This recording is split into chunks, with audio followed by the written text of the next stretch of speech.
Definitely, especially when he has such quality drivers and cars and all that. He's probably the greatest automotive businessman since Henry Ford, I would probably say. Yeah, I mean, he strives for perfection. It's you look at his team, his cars are absolutely stunning, beautiful. His drivers are top notch. He usually doesn't hire any rookies. He will go hire a proven driver once they've proven themselves somewhere else. If you notice, that's what he does. So he doesn't take a lot of risks, but he goes out and gets the very best once they're proven. So he's a smart cookie. There's other teams that take risks on drivers. Will he be the next world champion? Will he be the next Michael Andretti or whatever? But that's how he operates. So it's not surprising he's so good at what he does. I have to know, who do you look up to as your racing role model, or looked up to when you came to your racing career? Well, I think, I guess Ayrton Senna would always be, the role model, even though we're about the same age, I guess.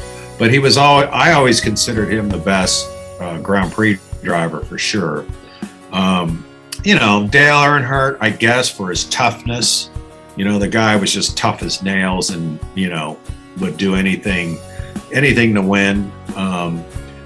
Those are really my role model. Mark Donohue, way back in the old days, who drove for Penske, was an engineer and was just extremely well-rounded, considered one of the best in the world when it came to driving.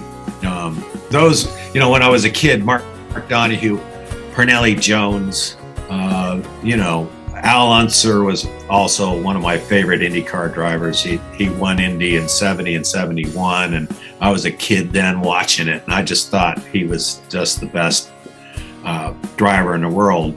And it's funny because as it all turned out, my business partner, I own a company called Precision Dynamics International. We do automotive training. My business partner in that company is Johnny Unser, his nephew. So, and I met Al and I met Bobby several times at Indy. Johnny raced at the Indy 500 5 years in a row from 95 to 2000. And so I got to hang out and meet my childhood heroes and meet them in person and go to dinner with them and talk with them there. And you know what? They were bigger in life than life, when I was a kid.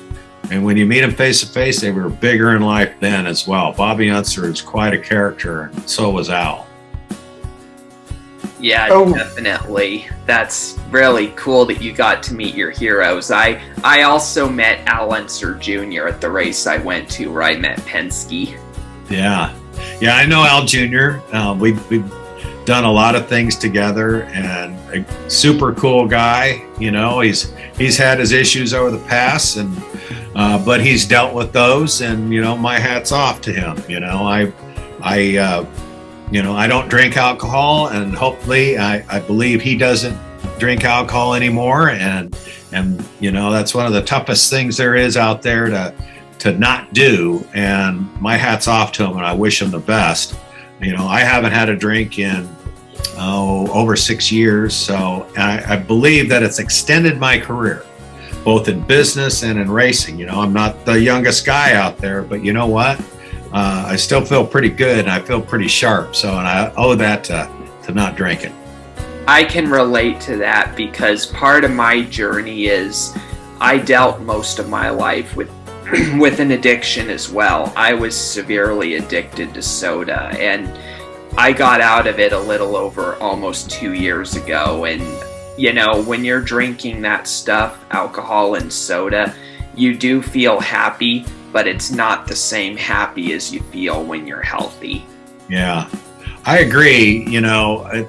It becomes such a habit. You get used to getting that feeling that you get from alcohol, and you want to get that feeling every day, and pretty soon, you have to pay a toll for that. And, it takes a toll on your body, your health and well-being, as well as your brain power. I truly believe that it really expanded my creative processes. You know, I started a company, Franklin Road Apparel, just a few years ago, and it's just blown up, you know, and it's just been a joy to work there. It was a hobby, and now it's turned into a huge success. And, you know, it's on our race cars, and we're selling a lot of clothes, man. It's a lot of fun.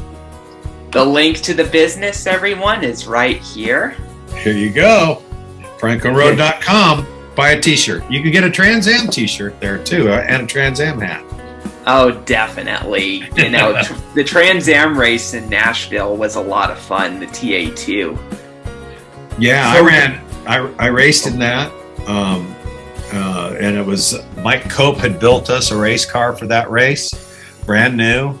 And it worked out, you know, it was a really cool track, and I believe it was the best race of the weekend, you know, even better than the IndyCar race, because the racing was amazing. There were a whole lot less crashes, and the track was a lot of fun. I finished 14th. I started 31st, so I had a great race coming from the back, and I won the Masters class. That's for the older drivers. So, you know, it was really cool because I was able to get up on the podium in my hometown, where I live here in Nashville. I was able to get up on the podium with hometown fans, and the fans just went crazy. You know, it was just so much fun.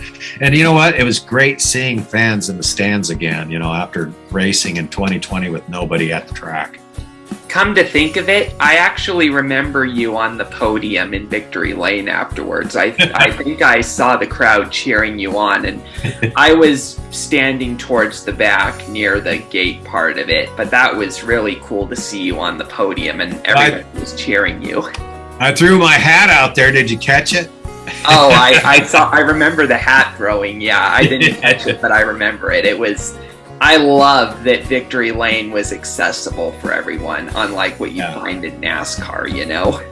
Yeah. So, Ken, have you been involved in any major fights or made any good friends from racing, from sport cars, or whatever? Any good fights? Or friends? Oh, yeah. I mean, you know, I'm relatively new to Trans Am, and it really is cool to, you know, to meet a lot of people that I've always looked up to. And they're Chris Dyson's one of them. You know, Dyson Racing's been around for a while, and they've won, you know, 24 hours of Le Mans and Daytona and Sebring and all these races. And Chris Dyson is Rob Dyson's son, who came up through that team. And they're just great personalities, you know. Amy Ruman, who's won 2 championships in Trans Am, you know, a woman driver, but extremely quick. And it's really cool to meet her and race with her every day. We have good battles out there. You know, Tommy Dreesy's another champion in Trans Am, and Simon Gregg, you know, Peter Gregg's son, and Simon's won a couple of Trans Am championships himself. So, you know, and on the TA2 side, Mike Skeen is a good friend of mine, fantastic driver. Rafa Matos, who won the championship this year, he ex-IndyCar driver, you know. So there's a lot of cool, fast guys out there. Cameron Lawrence has won 2 times in TA2 championships, and he races for us now. So he's going to race the 2022 season in our TA2 car, sponsored by Franklin Road. That's great. Hopefully we can see Franklin Road in Victory Lane and the champion. That'd be best. That would be great. You know, I'm sure there's a lot of people that have something to say about that, like they want to beat us, but you know what? We want to beat them too. So Cameron's a great driver and a great partner in the team, and so I have all the faith in the world that he'll get the job done. Definitely.